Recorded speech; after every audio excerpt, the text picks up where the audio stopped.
Hello.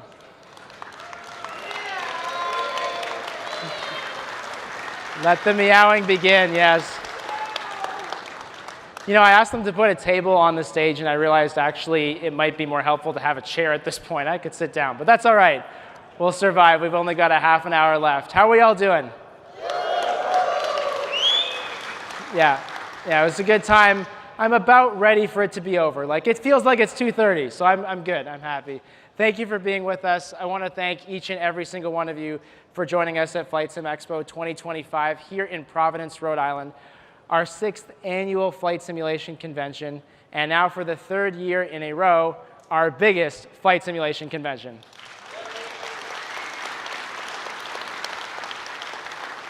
That is by sponsors, that is by exhibitors, and that is by attendees. So thank you very much for helping to make that possible.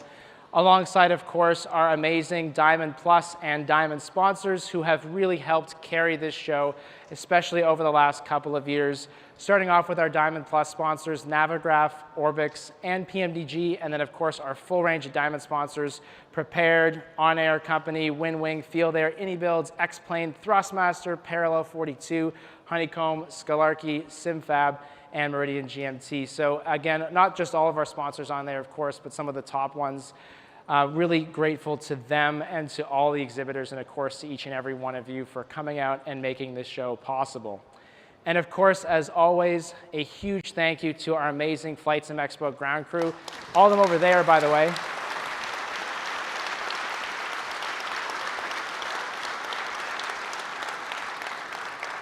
They do a ton of work to help make this show possible, a lot of it behind the scenes, a lot of it that happens throughout the course of the year and throughout the course of the weekend. Obviously, could not do it without them, so we're very grateful for all of their support in helping to make this show possible and just running around wherever we need something to get done to make sure that you guys have a great experience.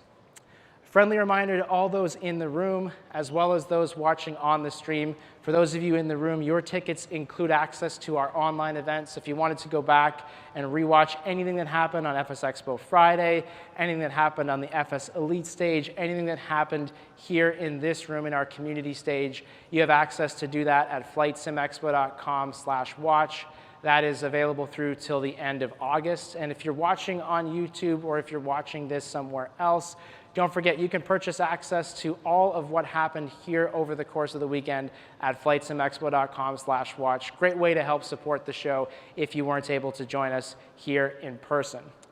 Now I want to talk about the Attendee Choice Awards. This is a new thing that we brought in this year in response to your feedback. I'm going to ask one of our volunteers, Sean, to come up here and join me on the stage, please, to help out with the reveal. They're a nice crowd, man. You don't even have to do anything, and they're happy. Well, don't tell them I'm from Boston, or else we're going to be in big trouble. That's true. So amongst other things, Sean helps out throughout the course of the year with our exhibitor outreach, helping us send those emails, make those phone calls, do those Discord follow-ups that get the more than 80 exhibitors that we had out there on the show floor out there for you.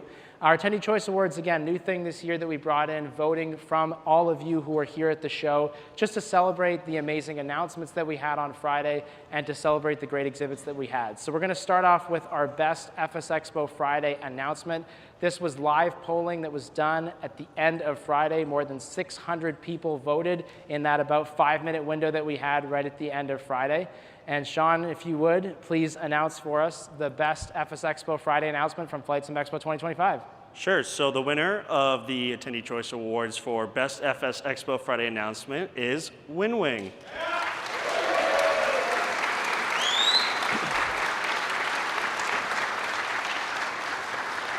Tony, thank you. Yeah, thank you for your support of the show, as always, and thank you for announcing some great products for us and getting everybody riled up in the crowd. And if you'd like, thank you. Take a couple minutes to say a few words. Sure. Hi, everybody. Hey, Tony here. Yep.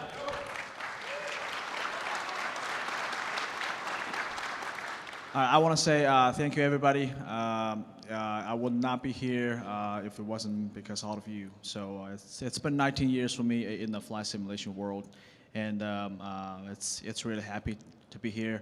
And I'm one of you, so and that was the only reason that I keep pushing our management and our companies to try to drive all those costs of the hardware down. So thank you for your support. Thank you. The raffle. I'll take the microphone from you here. You want to talk about the raffle? I will. I just want to do this first. Thank you. Yes. Can I give you that? Yeah, and you sure. can put it Thank right you. down there if you like for a second. I'll get that one out of your way because we're going to do that next. And you have one more thing that you wanted to share as well, right? Yes, sir. Yep. All right, guys. So we have a raffle event at our booth at 402. This is enlarged MiG-29 a yoke here. So it's been enlarged to 135%. This is not an actual a control stick, but it's a trophy. So for anybody who have participate or a contest at the booth, please come over to the booth after the event, and we'll be doing the raffle for this trophy. Thank you. Very good. Thanks, Thank you very Tom. much. I'll take that from you.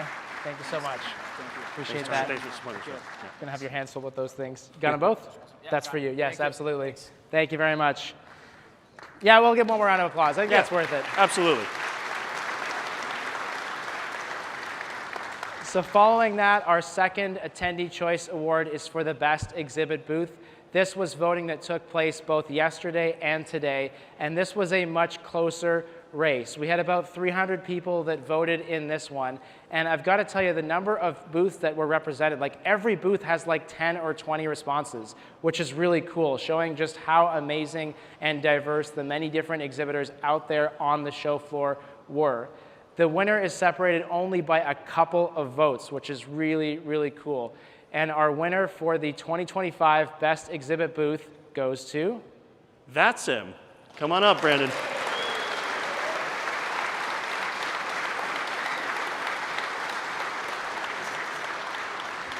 Yeah, you got it, man. Congrats. We just want to thank everybody for letting us come to this event and put on display that no matter what your flight sim experience is, you know, it's meant to be shared, and it's proven by all the awesome volunteers that put this show on that flight sim is better when all of us come together, and that is a true pinnacle of what VATSIM is. We're very happy to be able to show that to you all. We hope you had a good experience at our booth and got to see a little bit about what it's like to be a controller, what it's like to be a pilot, and we look forward to seeing a lot of you on the network very soon. So very thankful for the award, and we can't wait for next year already. Thank you, guys. Thank you, Brandon. Thank you so much. Thanks so much, buddy. Thank you. It was You're great. crazy. I know. There you are. All right, thank you. Thanks, man. Put it back in the VATSIM head office. Okay, I will. I guess I'll let you do the thing that everybody's actually here for. Yeah, I guess that sounds right. Yeah, that's it. Thank you very much, Sean. Appreciate your thank help you, with guys. that. Thank you, everybody. Thank you to VATSIM. And honestly, yeah, thank you, guys. Appreciate that. That area has been a vision of ours at the show for quite some time, to bring together virtual airlines, different online aviation communities, VATSIM and IVAO, just to showcase in real time that you can have pilots flying their simulators, air traffic controllers doing their thing, and how that all works together. And I think that really came together this year, and of course, you know, reflected in the voting. So thank you guys again for helping to make that happen. Yeah, okay, one more round of applause. That sounds good. Gives me some time to breathe too, which is kind of nice. So let's talk now about FlightSimExpo. Sorry, Evan, I'm sorry. We are out of time. You have used up all of your time. Were you just about to announce where we're going next year? I guess I was, yeah. Oh, you know what? Maybe this one time I'll allow it. Are you sure? I guess. I'll have mercy on you. All right, I Moose the appreciate merciful. You have a very thin ice. I appreciate that. Thank you, Moose. Continue. Well, I guess that means I better hurry up and announce it already. So this year, like we have done in previous years, this was a survey that we did of both partners and attendees. The initial questions or the potential venues on the survey come from suggestions that you may have made and our own internal research. Several of the suggestions on the survey also came directly from attendees, which is really exciting for us. So we had 6 different places on the survey. I will tell you right now that Providence is not one of the options for 2026 because they have a big soccer/football game here in 2026 called the World Cup or something like that. So yeah, no Providence. But there were 5 other options, all of which were in contention for the vote. And the winning destination was actually the one that you all voted for, which is fantastic, because it makes it a lot easier for me to justify why we're going there. So we're going to talk about these in the reverse order, so starting with number 5, moving up to number 1. And I'll say again that there was a lot of close races here. There are a lot of strong opinions in the survey, a lot of people giving 5s to certain destinations and 1 to others. So we'll talk a bit about that. Number 5, St. Louis, as voted by you. Again, not to say that it was very far at the bottom, because it was a very close race. That was a venue in St. Charles, absolutely could remain on the table for us in the future, but it was the 5th place in this year's voting. In 4th place, I know, I hear the groans.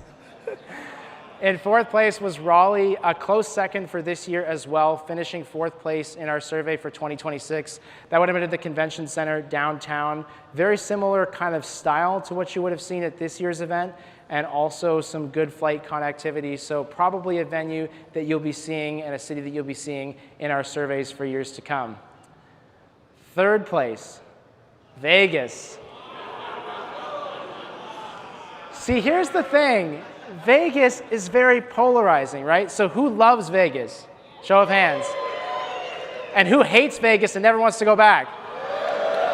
See what I mean?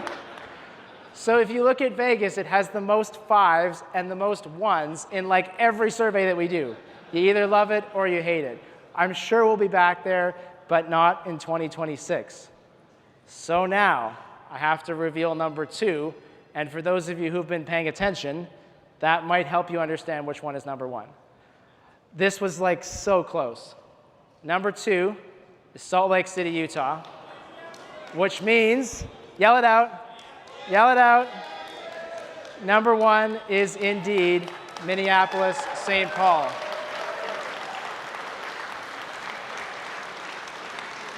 A city and a venue voted on by you.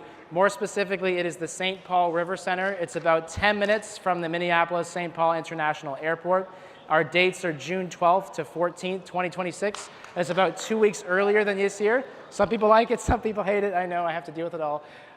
Yes, that's where we're going to be for FlightSimExpo 2026. Similar style to this year. Convention center, lots of different hotels around. One of the things that we've been working hard on is hotel rates. Hotel rates will be about $149 to $159. Thank you. Thank you. Lots of good international nonstop flights, very walkable, right by the river. We think it's a place that you're going to enjoy if you've never been there, and a place that we hope you'll enjoy going back to if you've been before. Sorry, what's that? One more time? Yeah, okay, yeah, there is kind of a mall there too. That's a fair point. Yeah, what is it, like 10, 15 minutes from Bloomington, if that? Yeah. And voted on, again, by you, but also a place that we probably wouldn't have gone to look at if not for a DM that I got from an attendee. So please do keep those suggestions coming. That was you. So stand up for us then. Say hi. I remember the conversation because you're like, hey, what about Minneapolis? And I'm like, yeah, we looked at their downtown convention center and it's like just way too big. And you're like, no, they have another one and it's like called this one. And I looked it up and I'm like, you know what? That could work. There you go. It is as simple as that. So we appreciate all those suggestions and ideas. I thought it was you, but I didn't want to call you out and be wrong. Anyway, that's where we're at. I want to cover a couple of other things that people often ask me about, and then if people want, I'd love to do a bit of a Q&A. If you're done and you're ready to go home, that's fine. Feel free. But if you have questions, we do have some microphones that we have set up for you, and we're happy to answer a couple questions about things. But I want to just cover a couple of really popular questions that people have asked us about over the show and over the last couple of years. The first big one is like, why not Canada, right? So we talk about being North America's convention, so like, why not do a show in Canada? And I think it's something we can certainly consider. We have looked at it. Couple of problems there. You're probably going to be in one of the big cities, so like a Toronto or a Vancouver. Problem with that is the hotel rates. And we've heard from you that a $200 hotel rate is probably pushing it. So if you look at a Toronto or a Vancouver downtown, you're going to be in that 300, probably 400 Canadian dollar price range. Hard to get that a whole lot lower. The other, pardon? Yeah, and so Calgary might be an option there too. And then the other thing with Canada is we asked the question in our survey last year, how many of you would consider coming to a show in Canada? And it was about 40% that said no and 60% that said yes. So we have the majority, but losing 40% of our attendees is kind of a big deal. And with a show that's about 80 to 85% US-based attendees, that is something that we look at pretty closely. So it'll be back on our survey again this year at the end of the event. Think about that question seriously, like would you actually go? And if you would, then that opens up the possibility for us to have that look. But that's one of the reasons you haven't necessarily seen that on a lot of our direct venue voting surveys over the past couple of years. Next one that everyone always asks about, what about Florida? What about going back to Orlando? What about bringing the show back? Someone's excited back there. What about bringing the show to that region? Obviously, between Vegas and Orlando, the two big convention cities in the US, those are always going to be on our radar. Our challenge at the moment in Florida is finding hotel rates that are in the realm of possibility. So looking at places that we looked at in 2019, rates that would have been 130, 140 are like 250, 270. And so that wasn't really something that we could do given what we've heard from attendees about where you need to be at in terms of hotel rate. That being said, hoping to see those hotel rates start to come down and give us a few more options. I know there's a lot of cities in Florida. I get a lot of recommendations for the Tampas that I heard over there, the Daytona beaches. Trouble there is there's like one convention center that works and they know it. So they are not giving us a deal on internet. They're not giving us a deal on electricity. And when you tell an exhibitor, yeah, your Wi-Fi is going to be like $3,000 for the show, doesn't work for them. Doesn't work for us, doesn't work for you. So that's the current challenge we have in Florida. I think those rates are going to come down, and I do think you'll start to see Orlando circle back in on those venue surveys in the future. And last but not least, one of the questions that I started to talk about a little bit on Friday is what about actually just leaving the show in one place? Like, why do we move around every year? Why do we go to a new city? What if we stayed in the same place? Advantages of that would be it's easier for you, you know how to get there, you know where to stay, it feels familiar. Advantages for the exhibitors, they can kind of plan out some of their logistics, so maybe instead of shipping all this stuff back and forth across the country, they could just leave it in the same spot. But it also means we'd be in the same spot every year. And I think a lot of you kind of like the fact that we move around. So I know it's hard for me to see, but let me just do a quick poll. I'm going to ask you first, do you think we should do what we do now, move the show around, or should we try and find a home base? And I'm just curious what you think. You're going to get this question on the survey too. But who thinks we should keep moving the show around like we do? Yeah. And who thinks we should find a home base and leave it where it is? So, you know, that's kind of telling, right? We asked our vendors and our exhibitors this question, and it's a lot closer of a race. It's about 50-50 with the exhibitors, which is really interesting, as to moving it around or keeping it in the same place. So something that we keep looking at, obviously us being able to find venues, which was getting pretty challenging, that can play a factor in this as well. So it is something we're looking at. We'll ask the question again on our post-event survey. It's hard for me to see, but I feel like there's some people at the Q&A mics. Maybe? Someone tell me? Maybe or not? I can't tell. Yes? Maybe? No? I don't know? Nobody. Okay. So anyone have any questions? I'm more than happy to answer some questions. I can bring Phil up there as well. There's a microphone somewhere, right there. So if anybody has a question, the only thing I don't want to answer is I don't want to answer specific venue questions because everyone wants it in their backyard, so do I, but I think we'll just avoid the very specific venue questions. If you want to ask about something other than why aren't we at this venue, that's fine. Oh, they actually sent you up here, did they? I do exist. You do exist, yes. Your microphone doesn't, but you do. Or is it working now? Maybe? No. Maybe not? There we go. Maybe? There we Yeah, go. or maybe they just cut you off already. Yeah, no one wants to hear me anyway, it's fine. Yeah, okay, so I can barely see out there, but if we have some questions, that's good. So Austin is apparently walking around with the mic. Perfect. One up front here. Go ahead. So, there's so many different destinations that you look at and you consider. So what does that process look like for you? So this is really interesting because 2 years ago, I told Evan we should do a seminar on this during the show to talk about like what the event planning cycle looks like. And Evan said, nobody wants to hear about that. So we haven't actually done that. I think Evan, though, can talk at the high level of what does kind of the planning cycle look like and how long is it just from a kind of a timeline perspective, and then what do we look for at a very high level? So first of all, it starts actually before the show. And by the way, if you guys are all set and you need to leave, like, don't feel bad. It's totally fine. We'll do a Q&A, but if you guys are all ready to head out and beat the traffic, like, all good. Quickly, kind of how this show comes together. We would be starting already in looking at 2027. We start off by doing a pretty big search across the country, looking at spots that people actually think would be interesting to them, spots that people like Micah over there had suggested for us. And then from that point forward, we start to narrow that down to actually venues that have good potential. So if somebody says, hey, here's like a venue idea, what I'll do is go actually look, does it have enough space? What are the hotel rates kind of like over the course of our weekend? Are they $500? Are they $100? Kind of where are they at? And then also, what are their services like? What does it look like in terms of internet rates, electrical rates, that kind of thing? Once we get to the point where a venue is at least viable, then depending on the timing, we may do a site visit and inspection and look at the different hotels and the venue itself, or we may just put it right out to the survey and see how the voting looks. And then based on voting from yourselves, based on survey results from our partners, and based on how we can negotiate with the venues, we then drill down to where we can actually be. And in a lot of years, there may actually be 2 or 3 viable options, and we're negotiating. So we're saying to a venue, actually, you know what? We don't think we can do this at $199. Let us know if you want to go lower. And then we go talk to somebody else. And then sometimes that venue comes back and they're like, you know what? We couldn't sell it to anybody else, so what do you think about this rate? All with the aim of trying to get you the best possible venue at the right prices. We've got a question over here, Evan. Hey, Josh, thanks. I'm just curious. What's your name, by the way? It's Nick. Hey, Nick. My question is, I was curious, we were looking for the hint. Was it the towers? It was the towers. Yes, we got it right. So those by who the way- aren't familiar, Minneapolis Tower right here. Yeah, so it's that's a good point. Thanks for asking the question. So it's every airport that we've been to, Orlando and Tampa, I think they did together.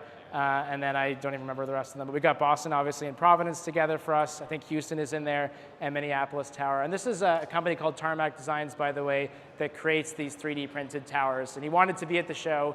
He couldn't be here. So I was like, okay, you know what? Send us some models. And he's like, well, what airports do you want? And I'm like, okay, you know what? We could do something with this. So yes, we did have him do every airport we've been to, and then one more from Minneapolis. And who figured it out, by the way? A show of hands for who's here? A couple of you guys. Good work. Excellent detective work. Hi, Evan. My name's Les. Hey, Les. I think I've met you. We have. Did we talk like a minute ago? Yeah.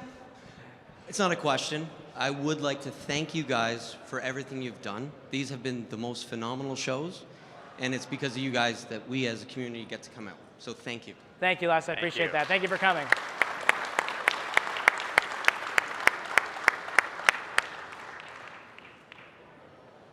Go ahead. Hello there. Hey, Evan. I don't necessarily have a question for you guys, but I kind of got beat to it. My direction or question was going to be directed to the audience. Would you join me in giving these guys a round of applause and a hand? Great job this year. Looking forward to next year already. You guys.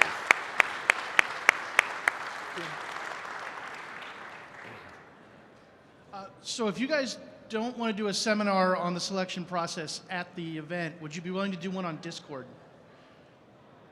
Yeah, I think we could do one. We actually do an event debrief seminar. I think ours is going to be in July this year. We can put on the agenda to talk a little bit more about how the event planning cycle works and just kind of give you a little bit of behind the scenes look at all that. Yeah. Any other questions from the audience, or is that all we've got for right now? Going Why once? June? Why June? That's Okay. a good question. I guess there's a couple reasons I could talk to, and Phil can maybe jump in as well. So I guess the first thing is we try to do it right at the beginning of the summer vacation. Kids are just getting out of school. We haven't blown the summer vacation budget quite yet. We have the opportunity to get typically a little bit cheaper hotel rates, especially in a place like a Vegas or Orlando where it's warm in this month of the year typically. Those are a couple of the reasons. You try to stay away from the 4th of July, try to stay away from Father's Day. Into July, you get into Oshkosh and AirVenture. Into August, you're into the summer. And then, of course, you're back to the school year. Could it work outside of the summer months? Presumably. We did do a show once in San Diego during COVID in September. I think a lot of people in that time frame, it was just hard to judge. But I think kind of being in that time frame when people are looking to travel does seem to work well. I don't know, what's your thought on that? Yeah, I think you covered most of those points. I don't have anything there to add. And I guess we have like FS Weekend in March, and we have shows in Europe in October, November. So like we are kind of running out of months too. Yeah. Is there anything over there? Yeah, go ahead. Hello, it's Chris. Hey. So I know Europe is not a desirable thing, especially for a lot of people who maybe don't have passports, etc. So, you know, you're talking about Canada anyway for a start. But is there, and I know they have things like FS Weekend. Yeah. But that's more just like the convention with the sort of vendors there, but not the community that we have here. Is there any sort of desire to maybe spread the word a little bit more of Flight Sim Association in those European venues to try and draw more over to this side of the world? That's yours. I'm starting on that one. Look, I mean, Help. Good question. I mean, the FS Weekend guys were here. I don't know if you saw them. It was great to see the team. I've been to the last couple of FS Weekend shows, the last 2 actually. I think it's a great show in Europe. I don't really have any like desire to try to, you know, recreate that. Like, I think it's a really cool thing. There's a couple of other smaller shows already happening in Europe. Aerosoft does theirs. I think it's in November.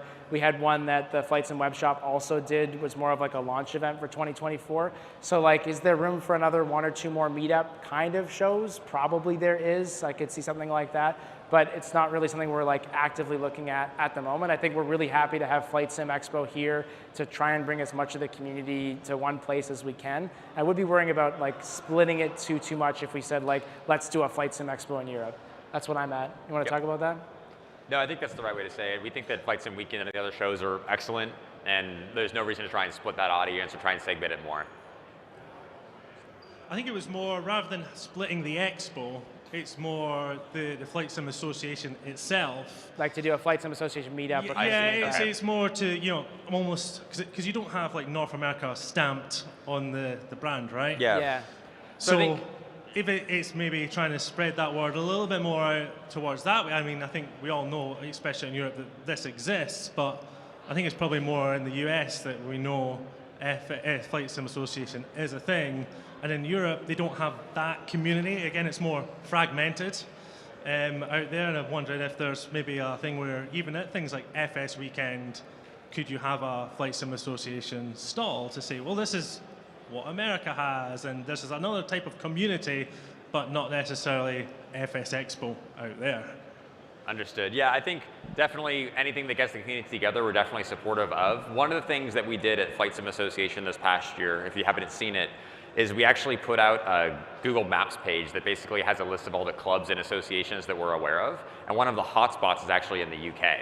So generally speaking, trying to support those folks and then also the other ones that we see in Europe and trying to help bring awareness to their existence, and then how we can try and build community around those existing clubs is definitely something that we're interested in trying to build. And again, we tried to make an effort to do that this past year. And I think that we, as Flight Sim Association, will continue to try and do that in the future. Thanks, Chris. Thanks for coming. And we've got a question over here, if you're ready for it. Hi, I'm Captain Paul. Just want to say I spent a lot of time in this area over the weekend because there's so many interesting topics. A few of the speakers mentioned that they can't see the crowd because of the darkness. And for future events, if you can plan to have a lighted room where these seminars happen, I think, because it's not more of a play, it's more of a, they want more interaction going on, I think, with the audience. Yeah, I mean, it's an interesting thing trying to put this on the show floor, which was an experiment that we did this year. And it's very much like the Vegas thing. Like, some people love it because it's nice and open and you can see everything going on. And other people are like, I just can't hear the speakers because there's all this stuff going on over there. So that's kind of part of it. I don't think they can actually control these lights. It's like on or off. So it's either like too bright or you get this. But I think the idea is the right concept. And I'm literally experiencing that right now. So we have to find a way to get the audience lit up a little bit. I agree. I can always hear the speakers fine, but that background show floor noise was a little distracting. It'd be nice if maybe a separate room is available at the other venues that you go to. Yeah, exactly. Something we're definitely looking at and kind of experimenting with, for sure. Thanks for the comment. Okay, thank you. Yeah. I think you got time for one or two more. Okay. Hi, my name is Ian. I'm curious, is there a reason you haven't bought the FS Expo domain rather than Flight Sim Expo? I know I've mistyped that in many times. Have you looked to see how expensive FS Expo is when you try and buy the domain? Largely just price. There's no other reason for that. When we were first looking at the name FlightSimExpo, the domain was significantly more expensive than we were willing to pay for at that point in time. And now that we have the FlightSimExpo domain, it's kind of well known. looking forward, certainly something we would try and buy in the future if we get there, but it's still from a price perspective just not within the range right now. Unfortunately, I haven't looked in a while though. So those short domains tend to be a lot more expensive. Somebody look that up and tell me how much it is. Yeah. And then you can buy it and try and sell it to us and, mark it up, I suppose. Yeah, there you go. That's the way to do it. Business proposition. I think that's all we've got. Going once? Going twice? By okay, the way, one more over here. $1,200. Yeah, okay. So, that kind of maybe One helps. more question. Yeah. Hey guys, Jeff here. Just a kind of wrap-up question. What do you need from us as the community as we look into next year? What can we do to help you guys? It's almost like I have a slide on man. that. Yeah, thanks for the question. You want to go ahead? It was a plan. My short answer to It that seems is, like it. if everybody goes home, finds a friend, and brings that friend next year, that's what the most that you can do for us next year. Trying to grow the show is, generally speaking, the biggest thing that the attendees can help us do every single year. Yeah, I think, seeing growth like we have every year is amazing, and we just love to keep that going and keep sharing the experience that you've all had with the people that haven't been with us in the past. So if you're watching this online, you haven't been to the show before, talk to the folks who are here and who've experienced it, or just make the effort to come out to the event next time. I think from those of you, you guys get it, but if you haven't been here, the experience of being in this room with almost 3,000 different people who share your experience and who come from around the world and who have all kinds of different backgrounds in sim, whether it's commercial or general aviation or combat or helicopters or everything else, right? That's the experience that we're going for, and if we can share that with a few more people, we'd love to do it. So just keep spreading the word, keep talking to your friends, family members, pilots, student pilots, people who you know in this hobby. Tell them that they've got to be at these kinds of shows. We will see you in 2026. Thank you again, Thanks, guys.